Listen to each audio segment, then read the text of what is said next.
Welcome to the next tutorial. In this tutorial, I'll be showing you an assessments option. In the previous one, I showed you an announcement and I explained each and every bit of it and how to send it. So under assessments, you can also call them tests. So this is where you set up a quiz for students to take, right? So as you can see, this specific school and this specific module does not have any test yet, right? So let me quickly set up a test. So since I'm an administrator, I can set up a test.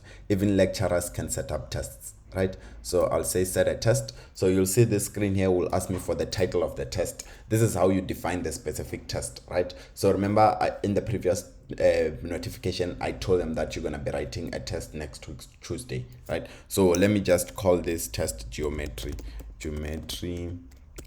test 1. Right, so this will be a test on geometry.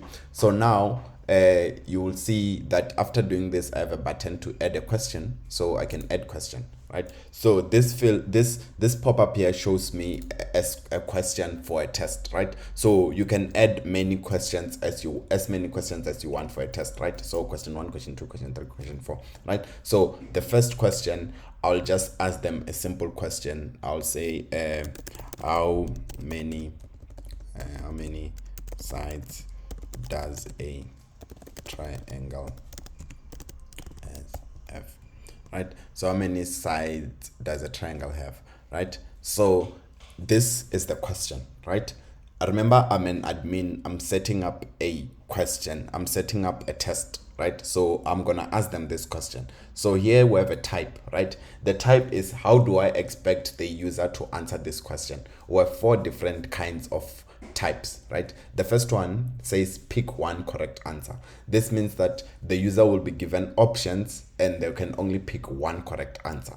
The second one says pick multiple correct answers. This means that the user will be given also a list of options and now they can select many correct answers. The third one is type an answer. This one means that they'll just type. They'll be given a text field to type something, then they'll type it. The last one is upload a file. So upload a file means that they'll be asked a question and they'll have to upload a file into the system.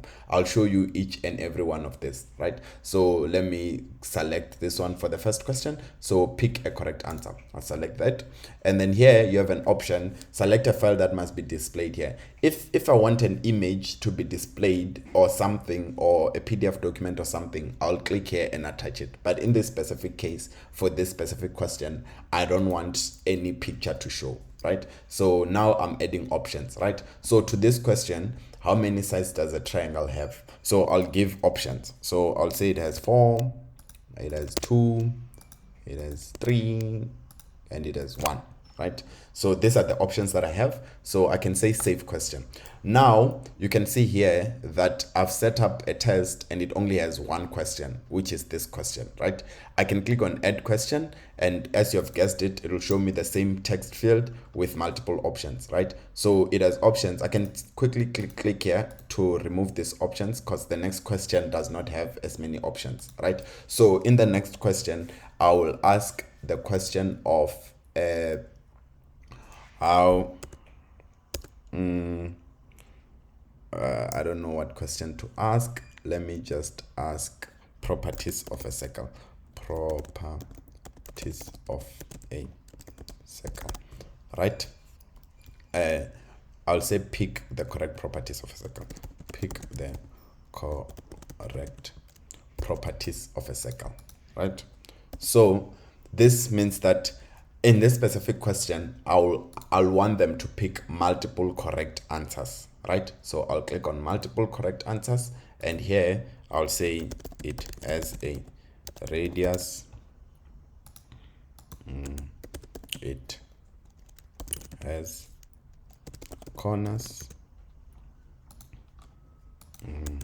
it has an area, and then the last one, it has a volume, right?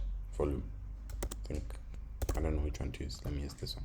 Yeah. So this question is different from the first one because I'm asking them pick the correct properties of a circle, and I expect them to select multiple correct answers, and these are the questions that I'm asking them, right?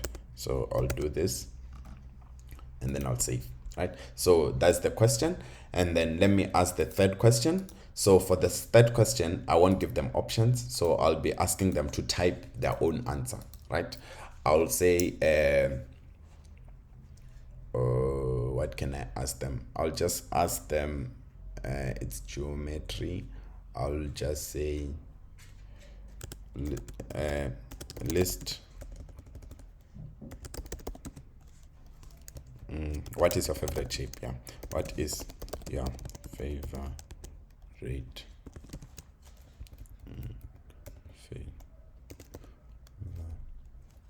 I don't know how to spell favorite. What is your favorite shape?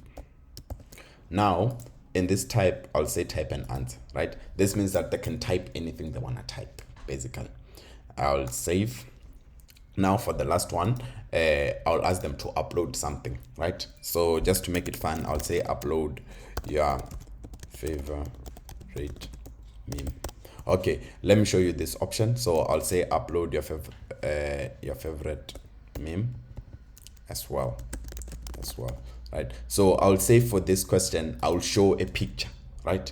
So let me just choose this picture.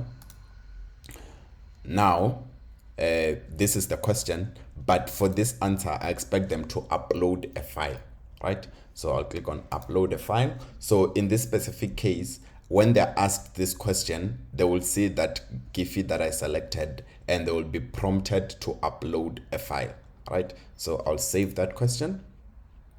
So you saw it loaded a bit because it was saving the actual file, right? So now let me say I'm done with this geometry test one. Now I have options here. So I can give it a time limit, right? This means that when a user is taking the test, they can have a specific time limit, right? So I can say you only have 30 minutes. That means the moment you start taking the test and 30 minutes runs out, you'll be forced to submit and all the answers will be disabled. So you won't be able to continue answering the question, right? But in our case, I'll say there's no limit.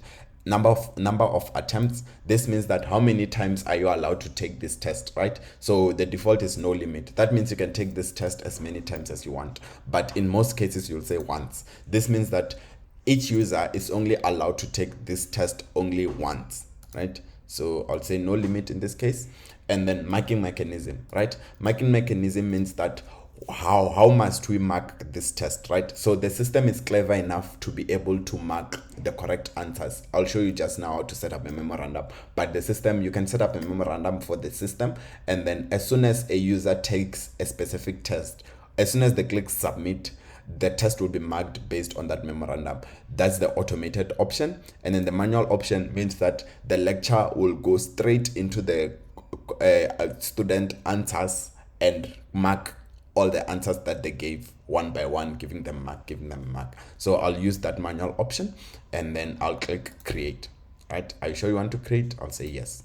Now I'm doing a memorandum creation, right? So this is the memorandum I was explaining now. I'll be asked the same question. Remember, I'm the admin, I'm setting up this test. I know the answers for these questions. So now it's asking me to give it correct answers, right? So how many sides does a triangle have? It's asking me, so I'll tell it it's 3, obviously, right? And you can see this will only allow me to give it one answer. Remember, previously I told you that we have multiple cases. You'll see this is still question 1. You'll see as we go on, right? So this is the correct answer for this question, and then I'll continue.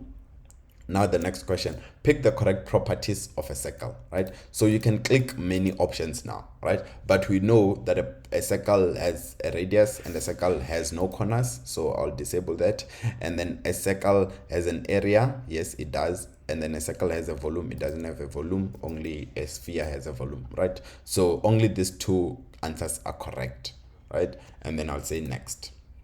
After saying next, this is a free form question. So what is your favorite shape, right? So in the memorandum of this specific question, you can type in anything because there's no a specific answer for this question that you're looking for. But let's say you ask a question like, who is the president of South Africa, for example, then you will type in the actual person, Cyril Ramaphosa, for example. But here, since this is a free form question, I'll just say circle and then I'll do next, right? So the next question is asking me to upload a favorite meme of myself. So I'll just go to files and then I'll just upload a flower and then I will submit, right? Next. So now it's confirming, verify your answers and submit, right? So now I'm verifying everything, if everything is fine. So the parameter, the properties are fine, my favorite meme is fine, and everything is fine. I'll click submit and then I'll say next. Submitted. This means that my test has been submitted. The students will get a notification that there's a test that they have to do, and when they log into the system, they'll see the test. In the next tutorial, I'll be showing you how to create a student and take a test.